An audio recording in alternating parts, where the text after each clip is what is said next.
Hi, Michael. Hi, Natasha. Welcome to the Integrative Health Coach Success Podcast. Hi. Good afternoon. Yes, good afternoon. I'm excited to have you both with me. I was just mentioning before we started recording that I've only ever interviewed another, two people owning a business together. So this is, I think, really great because as IHP grows, I think more people may see the benefit in perhaps working with one another in, starting businesses and so on and so forth. So I'm looking forward to getting your take on that. What I would love for you to do to start is if you could share with us what you're both currently doing with your IHP certification, what your current practice looks like, so on and so forth. Sure. Want me to start? I finished mine probably August of last year. We've started Within Your Grasp Wellness LLC. It's a primarily virtual practice. We've went through the BME program with Dr. Cabral and the IHP Institute and have launched that page. Got some blog articles out there. We've done community detoxes and, of course, reluctant friends and family have also been given some of our wanted or sometimes unwanted advice. Mm-hmm. Yes. Yeah.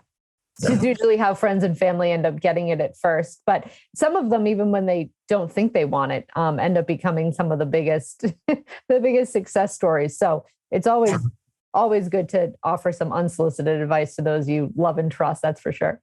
Yeah, I got into this whole IHP world kind of through my sister as she was fighting a ton. I think the list I have here in my notes is 30 issues that are all addressed in some form or fashion, for the most part, through the IHP program. Wow, that's amazing. And what were you guys either doing together before you went through the IHP certification, or what were you, doing separately? If you want to share a little bit about that, Natasha, what were you doing before you found IHP, and was it much different than being in the health and wellness space? Yes, so we both have careers in IT. That we still do have full-time roles in the big tech companies. And I don't know, we just were looking for, in his words, your next harebrained idea, which was always my next, like, how can I get healthier? How can I, help this problem? How can we do this, right? And so, jumping around, that's what I loved about when I did find Dr. Cabral's book, The Rain Barrel Effect, and his podcast, I was like, finally, this is all the answers. This is exactly, I know we won't have to jump around anymore. This answers everything now. And it tells me why, not just what to do, but why, how did we get here? And so that for me was, poignant and, life-changing. And so we discovered him. I think Dr. Will Cole had done an interview with him That's right. that you found, and you're like, you should listen to him, and then I found the book and, et cetera. And so we went from there. So, but yeah, so we've just been doing our IT careers, and living life and enjoying it, but knowing now it can be so much better.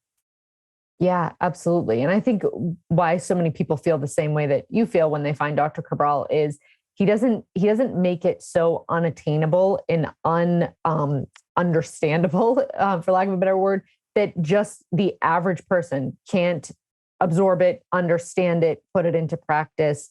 And it really is useful information, right? Versus it kind of being like super sciencey or information that somebody else would be super overwhelmed from. And I think it really does allow people to take careers that they had, keep them, incorporate this into their own life, and then potentially start a business on the side. Maybe that turns into what you do, the only thing that you do in the long run at some point. But if not, you're just helping people and feeling good about the way you're living your life.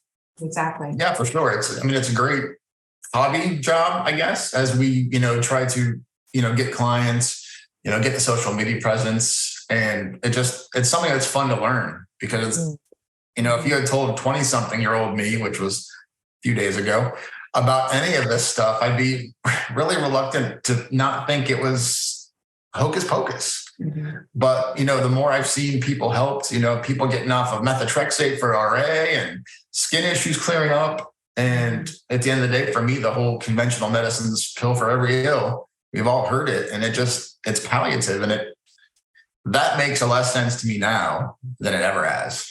Mm-hmm. So it's been enlightening, to say the least. to, read these books and podcasts. And it just, the more I know, the more I want to know. Yeah, absolutely. Yeah. The knowledge base of it is absolutely contagious. And one thing kind of just leads to the curiosity of another. And you kind of just, the ball keeps rolling from there. Right. So I'm curious as far as our little topic that we're going to dive into, because again, I think that a lot of people, and we were joking before we started recording too, I said, are you guys partners in life just as you are partners in business? And then I thought, oh my gosh, I think I'd kill my husband if I worked with him. But I also think that there's got to be lots of pros of kind of both being on the same page from kind of what you believe as far as health, wellness, the way you eat, all of that. So I would love for one of you to start and share a little bit about what are the biggest benefits, and then maybe we can talk about kind of maybe some of the things that are challenging. One of the biggest benefits that you guys have noticed from either both going through the IHP program and starting the business on this side, and what does that look like for you guys? Yeah. So the best thing is just having somebody to bounce this off of who understands the speak, like I think at the conference, we joked about being the weird people in the room or whatever. And now I always have a weird person in the room with me when I start to share at get-togethers that, maybe you don't want to take that antibiotic, or maybe you don't want to do this or that, or maybe you don't just jump right into probiotics if you're having stomach issues. Once someone realizes and when you're around people, kind of the natural health, and you start getting a lot of questions. But so having someone to bounce it off with, look over the labs with me too, like if I have a client lab or he does, and, just I'm thinking this and he says, yeah, I would agree. Or what about this? And look at that number, that kind of thing. I think that's probably the biggest. And then we both listen to podcasts and read books and then say, oh, you should read this one. And like he found the Dr. Cause on Funk Your Gut series. So, yeah. And it's nice to have an accountability partner, taking the supplements, the lifestyle. Can be daunting to, stay on track sometimes, especially whether you're traveling. It's nice to have an accountability partner that's on the same page, and have someone that's not trying to necessarily not thwart you necessarily, but just doesn't have that same mindset. Right. So that part is definitely a benefit, especially when it comes to meal prepping, diet, everything really. Yeah. Yeah, absolutely. And, it might be you one day, Michael, that needs, Natasha to give you the nudge and then, to kind of get back on track. And then it might swing the other way. And, it might not be that you're both totally off track at the same time, but you can kind of be accountability for each other when you need it. And even with the business. So that's great. Well, for sure. Yeah. Mm-hmm. And as far as going through, did you do the IHP together? Were you both like doing it at the same time, or did one do it and you're like, oh my God, this is great, you should do it? Or was it kind of like you did it at the same time? We started at the same time. Yeah, we neck and neck. I said, I'm going to do this. And he said, I knew you would. And I said, I'm going to do both of them. And he said, of course. And so we just signed up and that was it. So we were off to the races. We did do the IHP too and BME at the same time. Looking back, probably should have gave BME a little bit more breathing room because it's a valuable course that I don't think that we quite could have got what we should have out of it had we had the time to dedicate it while trying to do the IHP too. But that said, it's all fantastic. Now you can go back through it because he does. Oh yeah, and I have been for sure. Yeah. But it was nice having the real time stuff, and especially with Kate and they're doing it this year. It's going to be awesome for the community. Yeah. Yes. Yeah. Absolutely. And I think past classes will have access to it for a certain fee. So we can talk about that after, but I think you would have access to it if you wanted to. So yeah, I think the whole, working together, speaking the same language in the same house, right, is super helpful.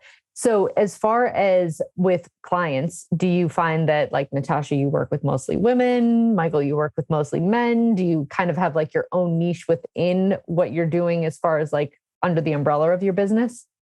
I think we're both gut health and weight loss focused. I know we both see mostly women. I think there's been one man that did a community detox with us. That's it. Yeah. It's definitely more female heavy in the clientele. Was I going to say something?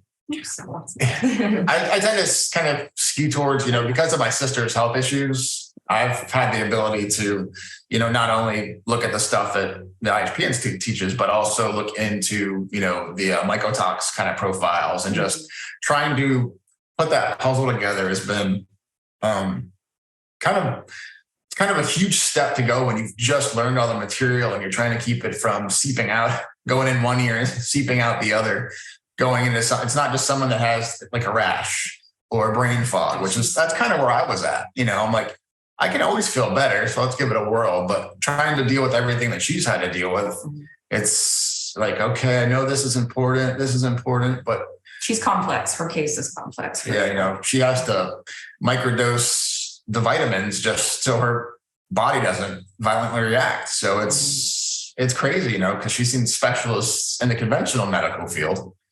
And I'm like, imposter syndrome, right? I know we've all been there, and some of us are still fighting to get through there, but especially with someone that I care so much about, and it's a complicated case, it definitely is. That's kind of where my comfort zone is now. I think I've read enough where I can kind of negotiate and, kind of read the client and go from there. Mm-hmm.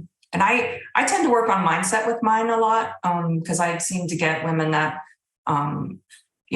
like are talking, they give themselves bad information, they say bad things about them to themselves.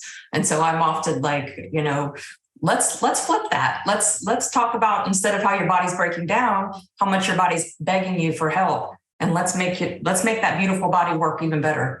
Those kind of mindset, changes. Cause I find that, a lot of the women don't, that you need to, as a whole system, we're focused on the gut, and then we have an RA, a couple of RA clients that have been able to wean off their medications with the help of their physician. But again, you need to look at it as an overall system, not just one piece, which is what conventional medicine, of course, does. So, yeah. And the mindset stuff can be so intertwined with autoimmune too. Like, yes, there's the underlying like gut or, whatever's causing a majority of the inflammation, but a lot of, emotional mindset stuff can come into play with autoimmune too. And I always forget his name, but I listened to a podcast. He's more of like a sports performance coach, but he was talking about, he has this like term, don't say stupid stuff. He uses a different word than stuff, but don't say stupid stuff out loud. And it's basically how, like, when we are using these negative words, they become like 40 times more powerful than if like simply you actually just thought it and didn't actually say it to the person that you were working with. Right. And how like flipping simply just words, like you were saying, Natasha, flipping the word and changing kind of what we're perceiving. It's the same thing, right? Okay. So the body is not feeling well. Is it trying to drastically show you that something is wrong and beg you to help? Or is it just that it's breaking down and giving up? Well, it's the first. We know that, right? The body, given the tools, wants to heal. It wants to be healthy. And so that can be such a powerful piece too. So yeah, it's all intertwined, right? And I think with having like because I think males and females think differently just by biological, physiology. And so having like the two expertises of, Michael, you might be more of like, okay, black and white, here are the symptoms. And like, I know this, I've seen this before, it might be your sister. And, you're kind of like that. And Natasha, you're good with mindset. So yeah, super interesting. Anything else that you guys can think of that you have found to be super beneficial with, working together, whether it be even studying together, for people who might be listening and like, oh, do we really need to both do it? How about you just do it and I get the information from you? Do you have any words of advice for couples or even friends that are listening that might be thinking about doing it together? Yeah, it's easy to, with that amount of information, it's easy to want to rush through it and miss things just because there's so much, everything. There's not a lot of filler. Dare say there's no filler in the material. So it's nice to have someone to bounce the ideas off of and talk about them, because that helps. At least for me, I'm very audio and visual. So if I can speak it, kind of like, as you were saying about the negative stuff, trying to remember information for me when I can talk to someone about it and say, hey, did you kind of interpret this the same way? It's not only asking the question, it's also affirming that I know what I thought I knew, and it kind of locks it away for further recall later. Yeah, for sure. I would highly recommend if anybody's thinking of going through it, even if only one person wants to really do the business, if you have a partner, and they're remotely interested, you get so much out of that. And like he said, like just bouncing things off. We listen to podcasts and like, oh, did you listen to the latest podcast for this and this? It's really good. We call it out, even though we listen to them all eventually. So just having someone to bounce it off with and talk through it. Because some of it is really new information, even though we all have bodies. We just don't know how it works. Yeah. Yeah, it's such a good point because like you said, Michael, we learn, visually, audio, but then like speaking it and having a conversation about it, it's no different than probably I remember in high school when they would have you like break up into groups and talk about it or, because it's a way that it just reinforces the learning and the topics at hand. So yeah, I think that's a great point too. Right. Do you guys have any challenges that you came across, either went from a business standpoint or, from a doing it together? You obviously you guys don't seem too competitive as far as that's concerned. But any challenges that came about that, either like friends doing it together or even couples doing it together could kind of foresee? Challenges. Probably just the time we found, since we are partners in life, we'd be sitting on the sofa doing our own education, like, okay, we should put this down now. And, maybe spend a little one-on-one time that isn't revolved around just talking about IHP. So there was that. It can become all consuming, when you're both really in it. And then getting the business off the ground was great, having a partner to do that with, especially him. He's very resourceful. Yeah, I would agree. It's a lot to do solo, especially if it's all kind of new information, especially, the website, the blog, all the hosting and all the back end stuff that goes into that. Mm-hmm. And it was, we did sign up for the IHP, IHP2 and BME. And it was pretty much from the moment we started, it was until we got done, it was at least an hour or two every night, learning, making sure we could not just complete the material, but also understand the material. So I would agree. That was probably, as far as like working with clients, we're usually, I don't pop my head in and, hey, what you doing? I don't ask unless asked. I'll look at the results always, because you can't, at least where we're at, can't read too many labs to get used to, seeing patterns and such. But, it's always nice to thrive on your own too. Mm-hmm. Yeah. Yeah. That sounds great. It sounds like you guys have a good balance. Now, do you work together in the IT space also? No, we don't. No. Okay. We're at home together for the better part of, since the lockdown until a couple months ago. Yeah, I started a hybrid place. My office is back open, hybrid. Like I go 2 or 3 times a week. So it's nice to have a change of scenery. Yeah. You work completely from home. And so what about any challenges with kind of doing full-time? My guess is it might be the same answer, which is just like finding time to kind of like be a couple outside of working and studying. But any challenges with trying to integrate a business into the mix along with kind of still working your full-time other jobs? It's not really, it's not hard. I think, we just are really set like evening appointments and weekend appointments are more, but it turns out some people really appreciate that because they're also at work, so, and then probably the biggest challenge for me has been able to join the office hours live. Because I'm usually at the other office. So for me, I want to join them live, but I just listen to them later usually. Yeah, for me, being where I am in the IT space, it's just, I've always had an interest in healthcare and medicine. I was an EMT and a firefighter for years in my younger days when I was in school. And I just knew where I was at in high school that I couldn't do more than 4 years in college because I probably wouldn't succeed. I was ready to be done with the learning at that time. But, the EMT certification was relatively short and it let me help people and people that were in, dire need. And then finding this is kind of exactly what I wish I would have found then, because it's where my passion lies. I like what I do professionally full time, but I love this. And it's always the hope to, get to a place where it can flourish and take off. Yeah, absolutely. And it's so interesting, right? When because I think that this is something that's missing so much from education, I think even from a high school, but to college level, right? When you don't really understand where your passion lies, it's really hard to love learning. And when you find something that you're super passionate about, it's like you can't put it down.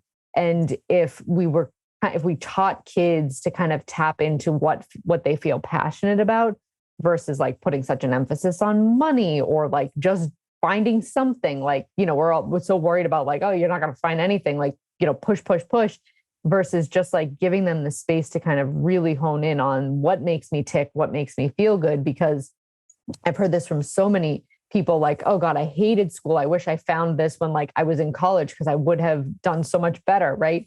And it's really, I think, a skill that should be taught to kids, which is actually to tap into what they feel and what makes them tick. To me, that's the sweet spot, right? Finding somewhere where your passion and your expertise I think during the IHP conference was when it dawned on me that while I have always enjoyed my IT career and it's been very successful, it really is not the purpose and passion that I find with the IHP education and organization in general and sharing the message. So, well, that's a little sad on one hand because I spent so much time here, but now it's like I have a whole new chapter to explore. So, yeah. And I think we all kind of, at least I try to trust that I'm right where I'm supposed to be at any point in time. Right. And for whatever reason, you were meant to kind of, go through a better part of your career doing that. And you found this, and who knows where it will lead, right? Maybe you have financial stability to be able to launch a business and create that passion, right? Whereas maybe years ago, it might not have been the case. Who knows, right? There's so much, I think, that paves the way for what's meant for us, that we kind of just have to trust where we've been and where we're going, right? Absolutely. Yes. Yeah.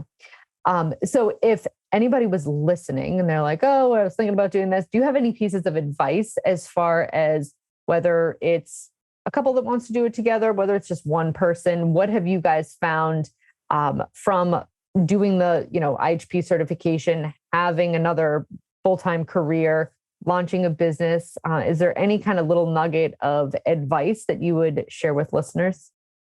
I would say take your time and, really digest the material. I know, at least for me, being goal-oriented and I guess completion-oriented to some extent, it can be really tempting to, try to get to that next quiz, to try to get to the next module, to try to get the next bit of information, instead of taking the time to learn it more in depth and, like I said earlier, lock it away, instead of just trying to get more, instead of going for the depth. So for me, it's, slow down, enjoy the ride. And I know a lot of people that have found this world and this certification are probably going through some health challenges that are, difficult, and it's causing them, they just want to find the answer. I know early on in the material, it says to, check out the, corralsupportgroup.com. You can get some answers there, but take your time to learn the knowledge. It'll really benefit you more and give you a depth of understanding.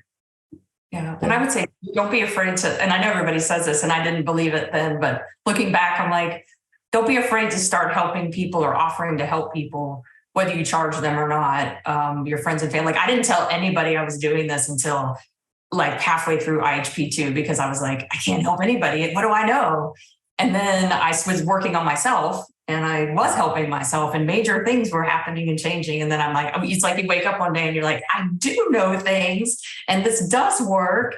And I can help someone. So I would say that like, also, take your time to go through, but when you feel like you know something, start sharing that information and Yeah, Question. absolutely. Yeah, for sure. Yeah.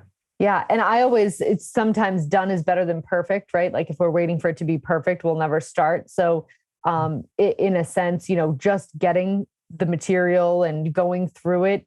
Michael, it sounds like, you may have gone through it a little bit quicker, but now you're going back and gaining depth, right? For some people, that might be, a good way to go about it. But also, going through it slow and digesting it. But I also love what you said, Natasha. I mean, Dr. Cabral, I've shared this on this podcast previously, when I was first working for him, and this was a long time ago, almost 14 years ago. And I would be, we were at our actual place and a client would be getting ready to come in and I would be nervous. And he's like, you're the expert. You're sitting in this room with this person. You already know more than them. They wouldn't be here if they knew what you knew. So although you don't know as much as I know, I'm in the other room. You can ask me a question and we can go back to this if we need to. But you already know enough to help them. You know enough to get them from A to B, and that's all they need right now. And then you can learn more of how to get them to C. But we oftentimes, I think, because we're also immersed in the culture and the community, and social media allows us to be connected to so many brilliant minds that we can kind of think like, well, I don't know everything that they know, so I probably should just keep my mouth shut. I don't want to say the wrong thing, and I'm not an expert yet. But the truth is if you've already helped yourself, you can help others. That's just the way that it goes. And that's oftentimes how most of us start, right? Look at Dr. Cabral. He's built multiple businesses simply from helping himself. And it's pretty powerful when you actually can drop into that and believe it. Right, for sure. So I would love for you guys to share with our listeners, like, where can they find more about you? Are you on social media? Do you have a website? Where are kind of all the places that you guys show up? Right now, I'd say predominantly Instagram at Within Your Grasp Wellness. Mm-hmm. And you can also find us at withinyourgraspwellness.com. Mm-hmm. We have some of our favorite products, a couple articles out there adding to that, and always a free consultation. And our link trees out there too. But yeah, I'd say the website and Instagram. Yeah, we have a Facebook page and a detox community too that we will start up again here in a few weeks for our next community detox. But those are the big ones for sure. That's great. Are you guys having good success with the community detoxes? Yeah, I think so. I think we've done small ones, and this last one we got on board with the full, big community one. And so that kicked up, quite a bit more interest and really pushed it harder than a little less word of mouth and more, social media focus. So yeah. Drives there.